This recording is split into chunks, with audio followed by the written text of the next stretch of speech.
Did you know the smartest superhero in James Gunn's Superman wasn't Superman, or Hawkgirl, or even Green Lantern? It was the guy with no powers, no fame, and a T stitched to his face. And here's what'll blow your mind. He didn't just help the team, he ran it. Mr. Terrific was the quiet MVP of the Justice Gang, and once you see what he actually did behind the scenes, you'll realize this wasn't Superman's movie after all. Welcome to Heroscope. Stick around, because what Michael Holt pulled off in 2025 changes everything.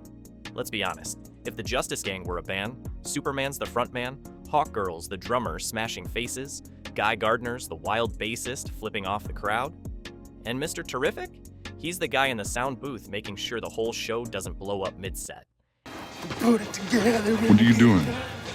Dance off, bro. Me and you. And you know when that really hits you.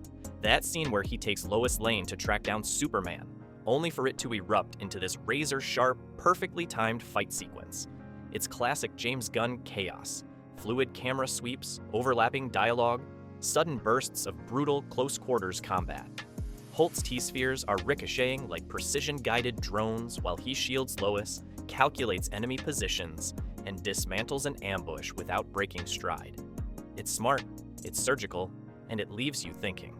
This guy isn't just along for the ride. He's rewriting how you stage a superhero fight.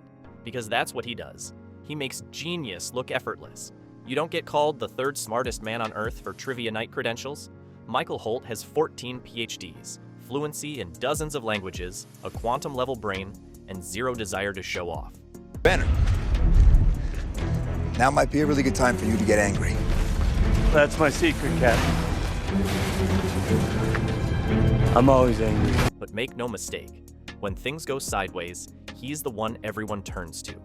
It starts with the T-spheres. These things are a masterclass in multitasking. One's flying recon and mapping terrain in real time. Another's creating a kinetic shield around civilians mid-collapse. And a third is hacking an alien mainframe while Holt disarms a warhead with his bare hands. Superman punches threats out of existence.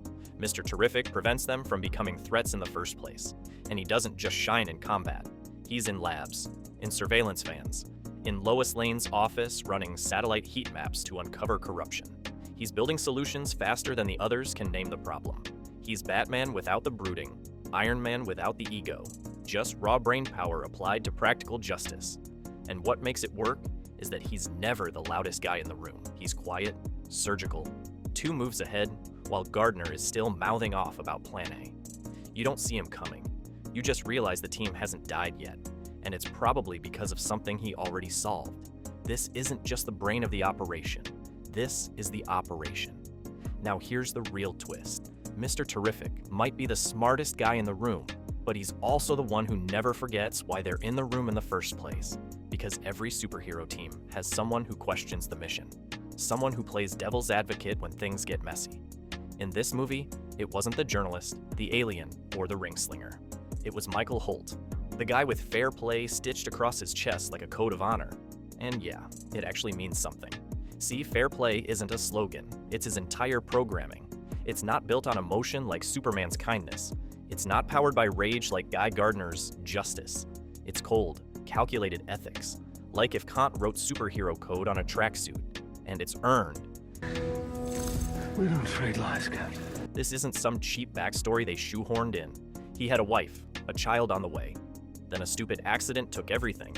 He almost took his own life, but he didn't. He turned grief into logic. Fairness became his reason to live. So when Maxwell Lord waltzes in with government funding and shadow agendas, Holt's the one checking the fine print. He's the one who says, hold up, what's the cost of winning like that? And he does it without ever shouting. He's not holier than thou. He's the calm in the moral storm. He doesn't preach, he questions, quietly, sharply, in a way that makes you feel it. He's the one making sure the team doesn't become what they fight. Because when gods start thinking they're right just because they can punch harder, you need someone in the room who reminds them that might right. That's Mr. Terrific, the conscience no one asked for, but everyone needed.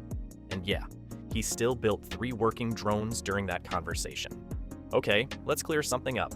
Every superhero movie has its oh no moment, the part where the villain drops the hammer, the team's falling apart, and hope, it's on life support. In Gunn's Superman, that moment happens. Superman goes down hard, the sky goes dark, backup's not coming, and even the Justice Gang is scrambling like toddlers in a thunderstorm.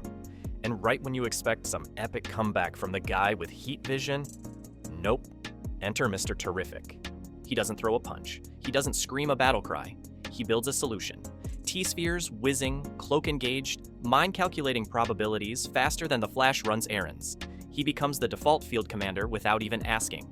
He's coordinating rescue ops with one hand, disabling an alien war engine with the other, and mapping out Superman's recovery plan in real time. Oh, and also piloting the T-Craft, his stealth aircraft that looks like Apple designed a warship. And let's talk about that plan. You know, the one that actually brings Superman back? That's Terrific's doing. He figures out the signal disruption, reactivates Kal-El's cellular regeneration, and runs interference while the others are stuck throwing fists. It's not flashy, but it's the only reason they even get to see a final act. What's wild is, Holt doesn't ask for applause. There's no "I told you so," no smirk. Just a quiet nod and back to work. While others flex, he delivers. He's not the hammer. He's the hand placing it exactly where it needs to strike. And sometimes, that's the guy who really saves the day. You ever watch a band where everyone's playing a different song? That's what the Justice Gang would have been without Mr. Terrific. Because let's be real, this team is chaos. Superman's a symbol, but he's not a tactician. Hawkgirl, all instinct. Gardner, all ego. Metamorphose punching holes in the floor just trying to make a point. And in walks, Michael Holt. Not barking orders, not giving motivational speeches, just quietly solving everything. Terrific's not the leader in title, but he's the one connecting the dots no one else even sees. When Maxwell Lord's shady sponsorship starts raising eyebrows, Holt's already built backdoors into their funding matrix. When an off-world threat disrupts comms, Holt's got a T-sphere translating galactic dialects. When the team's about to implode because Gardner called Hawkgirl a feathered tin can, Holt's the one who quietly reminds everyone why they're here. That's the magic of him. He's not a glue guy, he's the architect. Every great team needs someone who understands how everyone fits together, what motivates them, where they'll break, and what they'll do when pushed past it. And Holt? He does that like he's playing 4D chess with real people. He gives Hawkgirl tactical freedom without letting her fly off course. He respects Superman's ideals, but reins in the reckless optimism. And he manages to tolerate Guy Gardner, which, honestly, might be his greatest superpower. You see the team grow around him, fewer arguments, sharper formations. By the third act, it's not chaos anymore, it's cohesion. Not because they suddenly clicked, because Terrific quietly built the machine around them. No costume flash, no grand speeches, just the smartest man in the room building a team from broken pieces, and making it look effortless. It all comes down to this: the part in every superhero film where the fists fly, the stakes go sky high, and someone has to pull off the impossible. And surprise, surprise, this time it's not Superman. It's not Guy with his space ring, not Hawkgirl with her wings and wrath. It's the guy with the orbs. See, when the team's back is against the wall, when the villain finally drops the "I've calculated everything" monologue and the world seconds from collapse, it's Holt who steps forward, not with a punch, with a plan. Superman's been neutralized, the mission's compromised, and the gang's lost all tactical advantage. And Holt's just standing there, surrounded by humming T-spheres, building the solution in real time. He reroutes alien tech using Earth's magnetic field. He coordinates simultaneous team attacks using encrypted quantum relays. He resurrects Superman's comms link using a pulse signal disguised as static. While everyone else is reacting, he's controlling the board. The beauty of it? He never makes it look easy. You can see the pressure building. You feel the stress behind his eyes, but he pushes through, because the mission demands it. And when it finally works, when Superman gets back in the fight, the villain's strategy collapses and the team rallies, it doesn't feel like luck. It feels like Holt called game before the fourth quarter even started. That's not just smart, that's superhuman. Because brains alone don't win battles, but brains that refuse to break, brains that outlast gods, that's Mr. Terrific. The hero who wins with logic, compassion, and a toolkit full of miracles he built himself. And in that final act, he doesn't just save the day, he redefines what a superhero can be. So what does it say? When the most powerful moment in a Superman film wasn't about flying, punching, or laser eyes, what does it mean? When the guy who can't fly ends up carrying the whole movie on his back, it means James Gunn is playing chess, not checkers, Because Michael Holt didn't just survive in a movie full of gods. He didn't just keep up, he shifted the balance. This wasn't the old formula. It wasn't one brain, 5 brawlers. It was Holt stepping in as the framework. Not the sidekick, not the side note, but the scaffolding that lets the house even stand. This is the kind of superhero you didn't expect to walk out loving, but you did. Because he gave you something no cape can give: rational hope, structured justice, a brain fighting to make things fair in a world that isn't. And suddenly you realize, maybe this is what the future looks like. Not just brute strength, not just mythic power, but intelligence, humility, and a moral backbone made of steel.